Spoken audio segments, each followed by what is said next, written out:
J'ai réalisé cette vidéo, car je suis complètement outré par le discours ambiant, sur la prétendue dissolution de la France.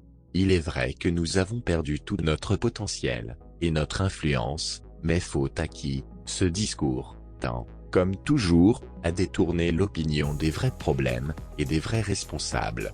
Nous avons d'un côté, les libéraux, les instigateurs de cette politique, qui essaient de faire porter le chapeau aux Français, qui seraient des nantis, fainéants et réfractaires aux réformes. D'un autre côté, ceux qui se réjouissent de cette situation, qui pourrait conduire à l'instauration d'une dictature de la loi et de l'ordre. Et enfin, ceux qui pensent que cela peut s'arranger avec le temps. Ils préfèrent subir, qu'accepter des changements profonds.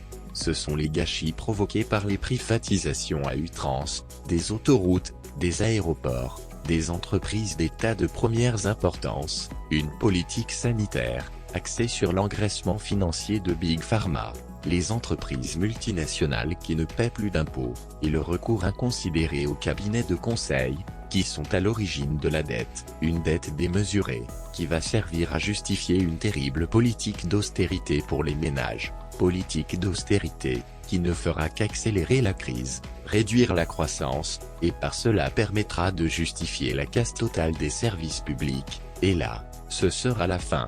Cette dette est dans les mains de l'Europe, qui a largement participé au surendettement des États, favoriser des échanges commerciaux ruineux, et accélérer la désindustrialisation. Aujourd'hui, les pays européens se retrouvent dépourvus de ressources énergétiques.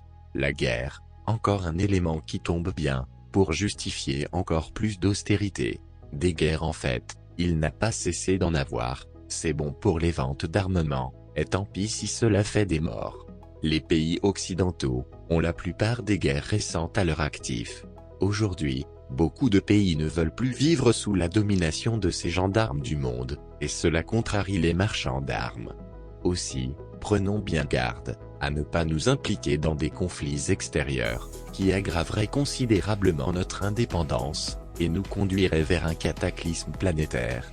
La misère ne devrait pas exister. Aujourd'hui, dans un monde équitable et fraternel, il serait possible que chacun mange à sa faim, bénéficie du progrès scientifique, et de droits sociaux acceptables. La misère des uns est le résultat de l'égoïsme de quelques-uns, et de la volonté des capitalistes, de toujours trouver des esclaves à exploiter.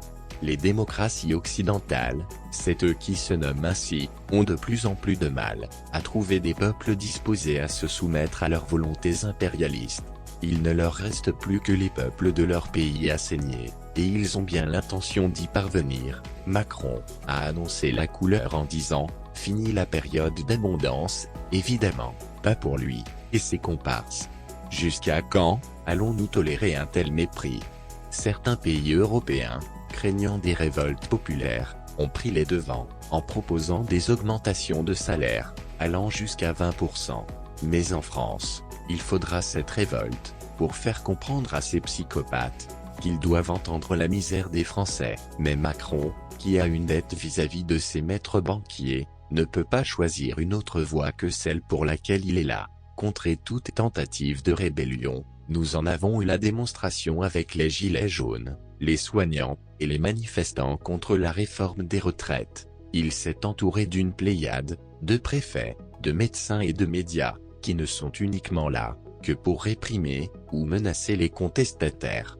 C'est en cela, que nous pouvons dire, que nous sommes en dictature, et la police, est totalement sous le contrôle du ministère de l'Intérieur, avec la complicité, de certains syndicats policiers d'extrême droite, partisans de la manière forte, et désireux de museler les magistrats.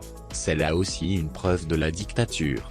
Certains refusent de l'admettre, ou se cachent les yeux, mais la police a blessé, tué, bénéficié de protection, et de décisions judiciaires inéquitables. Laisser faire, attendre, quoi? Ce serait conduire à la catastrophe. Ces gens-là n'ont aucun scrupule, ils n'ont d'autre vision que le besoin de dominer, d'exécuter leurs basses œuvres. Il faut les arrêter par tous les moyens. Ils nous ont déclaré la guerre, faisons-la, n'attendons pas le grand réveil collectif, il n'aura jamais lieu. Cette guerre ne peut être menée que par les plus motivés, Même s'il faut prendre des risques pour cela, ce sont toujours des minorités qui ont conduit les révolutions. Des minorités conscientes de l'enjeu et déterminées, qui parfois y ont perdu la vie. Le combat, qui se présente à nous, démarre dans une situation défavorable, après la période Covid, qui a écrasé les capacités réactives des Français. Mais cela peut se remonter, soyons déjà mobilisés, lors de toutes les actions, qui nous seront proposées en septembre et octobre. Certains vont dire qu'ils ne sont pas favorables à leur participation à telle ou telle action, soit parce qu'ils estiment que ce serait inutile, soit qu'ils sont en désaccord avec telle ou telle organisation.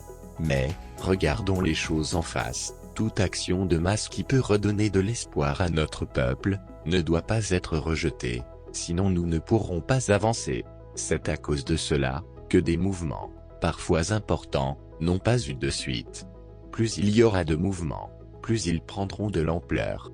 Moi, je vais continuer à proposer de nouvelles vidéos, je ne choisis pas des thèmes forcément attractifs, je ne suis pas là pour faire de l'audience, mais pour communiquer mon analyse de la situation présente, et chercher des solutions à mettre en avant. Partagez, exprimez-vous.